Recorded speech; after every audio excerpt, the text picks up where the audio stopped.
నమస్తే వికే గారు. వినోష్ రెడ్డి గారు, ఈ మూమెంట్ అంటే ఇప్పుడు ప్రస్తుతం మనం అంతా జెన్జీ మూమెంట్స్ చూస్తున్నాం. వెదర్ ఇట్ యాజ్ స్టూడెంట్స్ కావచ్చు, లేకపోతే అన్ఎంప్లాయ్మెంట్ దీనివల్ల వస్తున్న అన్రెస్ట్ కావచ్చు, వీటి వల్ల ఇవి వస్తున్నాయి కదా. ఇది ఒక ఢిల్లీతోనే ఆగలే, పెరుగుతోంది.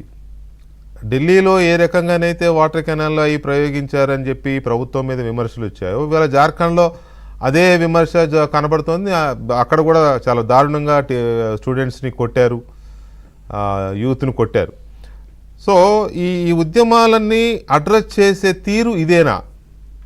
దీన్ని ఆరంభంలో నేను అన్నట్టుగా ఆరంభంలోనే దాన్ని గుర్తించి దానికి ఏదైనా ఒక డైలాగ్ ద్వారా పరిష్కరించుకోలేరా? ఈ మూమెంట్స్ ఎటుపోతున్నాయి? వికే గారు, ముందుగా మీకు ఏవిఎన్ ప్రేక్షకులకి, ప్యానెల్లోని మిగతా ప్యానలిస్ట్ అందరికి నమస్కారం. నమస్కారం. మీరు ఈ రోజు స్టార్ట్ చేసింది ఇన్ జనరల్ గా అన్ని స్టేట్స్ లో జరుగుతున్నాయి, ఈవెన్ ఆంధ్రాని కూడా ఇంక్లూడ్ చేశారు. సో అది తర్వాత, ఆంధ్ర తర్వాత, ఎందుకంటే అది అన్‌హెల్తీ కదా. అందుకే let me tell the differences. ఇప్పుడు జరుగుతుంది జార్ఖండ్. మీకు జార్ఖండ్ నీట్ ఈ ప్యానెల్ లో దీని గురించి తెలిసిన దాన్ని ఆ ఎగ్జామ్స్, బికాస్ నేను ఇంటర్మీడియట్ లో I was in Chaitanya and Vikas, నాకు తెలుసు హౌ డిఫికల్ట్ ఈ నీట్ ఎగ్జామ్ కానీ ఒక ఎంబీబీఎస్ సీట్ క్రాక్ చేయడం ఎంత డిఫికల్టో నాకు తెలుసు, ప్రాక్టికల్ గా ఎగ్జామ్స్ రాసిందాన్ని. ఇప్పుడు జార్ఖండ్ లో అసలు ఏం జరుగుతుంది? ఇప్పుడు మాట్లాడుతున్న ఈ విషయంలో అంతా కూడా మీరు రైట్ వింగ్ అన్నారు, కానీ ఐ వాంట్ టు రిమైండ్ నాకు మాట్లాడిన వాళ్ళకి, Jharkhand is not ruled by NDA. అది బీజేపీ రూల్ స్టేట్ కాదు మేడం, అది ruled by Congress led India alliance. అంటే జార్ఖండ్ ముక్తి మోర్చా అక్కడ అధికారంలో ఉంది. First point.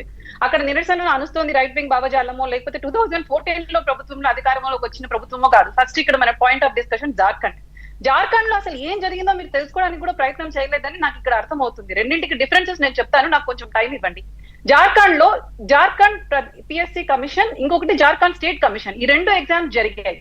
ఇక్కడ ఏం జరిగిందంటే, ఈయన అధికారంలోకి రాకముందు హేమంత్ సోరెన్ టీడీపీఎల్ అనే కంపెనీని బ్లాక్ లిస్ట్ చేశారు. ఎందుకంటే వాళ్ళు ఇంతకు ముందు కూడా జరిగిన స్కామ్స్ లో వాళ్ళ ఇన్వాల్వ్మెంట్ ఉందని. కానీ ఈయన అధికారంలోకి రాగానే దాన్ని మళ్ళీ పునరుద్ధరించారు.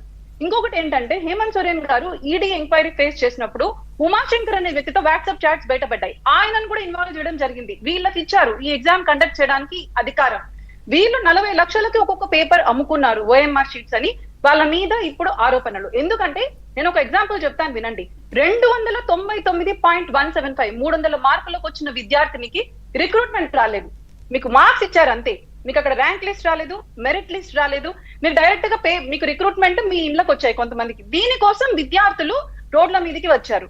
వస్తే నిన్న అక్కడికి కలుసుకుంటే చాలా క్లియర్ కట్ గా చెప్పింది ప్రభుత్వం, మేము రద్దు చేసే క్వశ్చన్ లేదు, ఎవరికైతే ఎస్ఎస్సి జేఎస్ఎస్సి ద్వారా ఇచ్చారో వాళ్ళకే ఉద్యోగాలు ఇస్తాము. ఇది మీకు జార్ఖండ్ లో పరిస్థితి. ఇప్పుడు ఢిల్లీ విషయానికి వద్దాం. మే 7న మే 6న మీకు ఎగ్జామ్ జరిగింది. మే 3న నీట్ ఎగ్జామ్. మే 10, 12న రిజల్ట్స్ డిక్లేర్ చేశారు. ఎవరు కనిపెట్టారు అక్కడ ప్రాబ్లం వచ్చిందని చెప్పి? గవర్నమెంట్ వాళ్ళే క్యాన్సిల్ చేసేశారు విద్యార్థులు అడక్క ముందే. 21 జూన్ రీ ఎగ్జామ్ కూడా జరిగింది. 25 జూన్ మీకు రీ ఎగ్జామ్ రిజల్ట్స్ కూడా వచ్చేసాయి. 16 జూలైలో కౌన్సిలింగ్ కూడా మొదలైంది.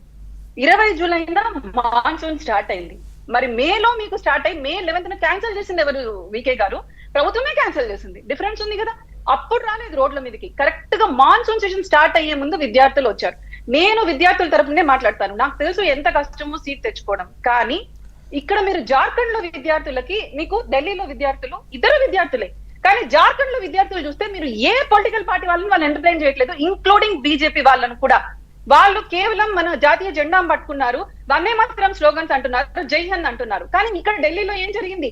అసలు మీకు విద్యార్థులు కనిపించలేదు. కొద్ది రోజుల తర్వాత 28, 30 ఏళ్ల వాళ్ళు Azadi slogans, తుకుడే తుకుడే gangs, Umar ఖలీద్ని release చేయమంటారు, ఇలాంటి వాళ్ళంతా కనిపించారు. రెండింటికి వ్యత్యాసం ఉంది. ఇప్పుడు అక్కడ నిజమైన విద్యార్థులు లాఠీలు దెబ్బలు తిని వాళ్ళు అక్కడ రక్తం కారుతుంటే ఎవరూ పోలేదు. మీకు రాహుల్ గాంధీ వెళ్ళలేదు, ఆ కాక్రోచ్ జనతా పార్టీ నేతలు అక్కడికి పోలేదు, సమాజ్వాదీ పార్టీ నేతలు అక్కడికి పోలేదు, ఇక్కడ మాట్లాడుతున్న మేడం అక్కడికి వెళ్ళలేదు, మరి ఢిల్లీకి వెళ్తారు. ఇదే హిపోక్రసీ అంటే. ఇక్కడ నాకు ఒక విషయం ఏ స్పష్టత, జార్ఖండ్ వాళ్ళు విద్యార్థులు గారా, నాకు ఇక్కడ ఏ విషయం, ఒక విషయంలో క్లారిటీ ఏమొచ్చిందంటే, ఢిల్లీలో జరిగిన ఉద్యమంలో బీజేపీ వాళ్ళకేమో విద్యార్థులు లేరు అని బీజేపీ వాళ్ళకి కనిపిస్తోంది. నాన్ బీజేపీ లేదా other than BJP, other than NDA పార్టీస్కేమో విద్యార్థుల ఉద్యమంలా కనపడుతుంది. ఒక నిమిషం let me complete madam, please. అలాగే జార్ఖండ్కి వచ్చేసరికి ఏమో బీజేపీ వాళ్ళకి అందరికీనేమో అది విద్యార్థుల ఉద్యమంలా కనపడుతుంది. ఎన్డీఏ కాని పార్టీలకేమో అదేదో ప్రొవకేటెడ్ ఉద్యమంలా కనపడుతుంది. ఓకే, అలాగే పంజాబ్ పేపర్ లీకేజ్ వచ్చేసరికి బీజేపీ ఏబీవీపీ వీళ్ళు వెళ్ళి అరవింద్ కేజ్రీవాల్ ఇంటి దగ్గర సంవేర్ అక్కడ ఉద్యమాలు చేశారు. ఇక్కడ పాయింట్ ఏంటంటే జార్ఖండ్లో జరిగిన పేపర్ లీకేజ్ అయినా అది సర్వీస్ కమిషన్ది, నీట్దైనా పేపర్ లీకేజ్ అది విద్యార్థులది, ఇది ఉద్యోగులది, నిరుద్యోగులది. పోని ఎలా జరిగింది, అందులో ఎవరు పాల్గొన్నారు? విద్యార్థులు అంటే విద్యార్థులే ఉండాలని లేదు, విద్యార్థులతో పాటు వేరే వాళ్ళు కూడా ఉంటారు. అందులో కొన్ని అసాంఘిక శక్తులు వచ్చాయన్నది ఐడెంటిఫై అయ్యింది ఢిల్లీలో. I'm not denying that. అలాగని ఇప్పుడు జార్ఖండ్లో జరుగుతున్న దాంట్లో అందరూ అదేది పబ్లిక్ సర్వీస్ కమిషన్ ఎగ్జామ్ రాసిన వాళ్ళే ఉన్నారా? కాదు కదా. వేరే రాష్ట్రాల నుంచి వెళ్ళిన వాళ్ళు ఉన్నారు, ఏబీవీపీ వాళ్ళు ఉన్నారు, ఏఐఎస్ఎఫ్ వాళ్ళు ఉన్నారు, ఎస్ఎఫ్ఐ వాళ్ళు ఉన్నారు, కాక్రోచ్ జనతా పార్టీ వాళ్ళు బాంబే నుంచి వెళ్ళారు, మా తెలంగాణ నుంచి కూడా వెళ్ళారు జార్ఖండ్కి. సో అందువల్ల మూమెంట్గా చూద్దాం. ఆ మూమెంట్ని ఇనిషియల్ స్టేజ్లోనే అడ్రస్ చేయడంలో ఫెయిల్ అవుతున్నాయి అడ్మినిస్ట్రేషన్స్ ఆర్ సిస్టమ్స్ అనేది నా పాయింట్ ఈ డిబేట్లో ఇవాళ. ప్లీజ్ కంటిన్యూ వినూష గారు. వికే గారు, ఇక్కడ ఏంటంటే పాయింట్, నేను స్టూడెంట్స్ తరపునే నేను మీకు చెప్తున్నాను, రెండింటికి డిఫరెన్స్. అక్కడ మీకు నీట్ ఎగ్జామ్ ని క్యాన్సిల్ చేసింది కూడా ప్రభుత్వమే, రీ ఎగ్జామ్ కూడా కండక్ట్ చేశారు.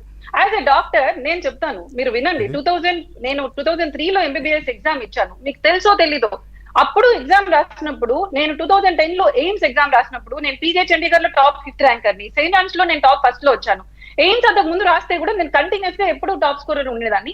ఆ ఒక్కసారి నా మార్క్ అసలు క్వాలిఫైడ్ లిస్ట్ లో లేదు. నేను వెళ్ళి పిటిషన్ వేసుకున్నాను, నా ఓఎంఆర్ షీట్ నాకు ఇవ్వండి అంటే ఎయిమ్స్ రెఫ్యూజ్. 2010 జూన్ లో చూడండి, రెఫ్యూజ్ చేసి ఇట్లా ఓఎంఆర్ షీట్లు అన్ని ఇచ్చుకుంటూ పోతే ఇది ఒక పెద్ద it's like opening can of bombs అని రెఫ్యూజ్ చేశారు. నేను ఏం చేశాను, వేరే చోట సీట్ తీసుకున్నాను. ఆఫ్టర్ 2 years 2012 జూన్ ఎగ్జామ్ అదొక స్కామ్ అని తెలిసింది, టాప్ ర్యాంకర్స్ మొత్తం. ఇలా ప్రతిసారి స్కామ్స్. అట్లీస్ట్ ఇప్పుడు అవి రెక్టిఫై జరిగాయి ఈ 10 ఏళ్లలో. మీరు ఆన్లైన్ లో మీ ఓఎంఆర్ షీట్ చూసుకోవచ్చు, మీ ఓఎంఆర్ షీట్ ని మీరు మ్యాచ్ చేసుకోవచ్చు. ఇంకొకటి విషయం మీకు తెలుసో తెలీదో, PG especially general medicine, dermatology, radiology అయితే వేలం పాట పడుకునే వాళ్ళు ప్రైవేట్ కాలేజీల్లో, మీకు తెలిసే ఉంటుంది బిఫోర్ 2014. ఇప్పుడు అట్లీస్ట్ దాన్ని కొంతవరకు కట్టేలు చేయగలిగారు. మీకు కనీసం క్వాలిఫై అవ్వాలి, క్వాలిఫై అయినాక మీకు ఎంట్రన్స్ లో జరుగుతాయి. ఇంకా కొన్ని ఇన్స్టిట్యూట్స్ ఉన్నాయి, నేను సెయింట్ జాన్స్ అటెండ్ అయ్యాను. ప్రాక్టికల్ థియరీ అంతా అయిపోయాక మత పెద్దలు వచ్చి క్వశ్చన్లు అడుగుతారు, నాకేం తెలుస్తుందండి. ఇలాంటివన్నీ ఇవన్నీ రీఫార్మ్స్ వచ్చాయి వికే గారు. బట్ ఈ రీఫార్మ్స్ వచ్చినా కూడా ఇక్కడ నీట్ పేపర్ లో లీకేజ్ ఎలా జరిగింది తెలుసా వికే గారు? వినూషారెడ్డి గారు, మనం ఈ మధ్యకాలంలో ఇంటరాక్ట్ అవ్వలేదు కానీ ఈ పేపర్ లీక్ అయిన దగ్గర నుంచి ఆల్మోస్ట్ 2-3 డేస్కి ఒక డిబేట్ చేస్తూనే ఉన్నాము. దాని మీద మీరు ఫాలో అవుతున్నారు, డిబేట్లోకి రాకపోయినా కానీ చేస్తూనే ఉన్నాము. దాన్ని మొత్తం స్టడీ చేస్తున్నాం, ఆ లీకేజ్ ఎలా అయ్యింది, ఏంటి, ఎంతమంది, ఇదంతా ఒక సబ్జెక్ట్. ఇప్పుడు అంత డీటెయిల్గా నేను పోవట్లేదు. కానీ మనతో cockroach Janata party all India media lead Vijay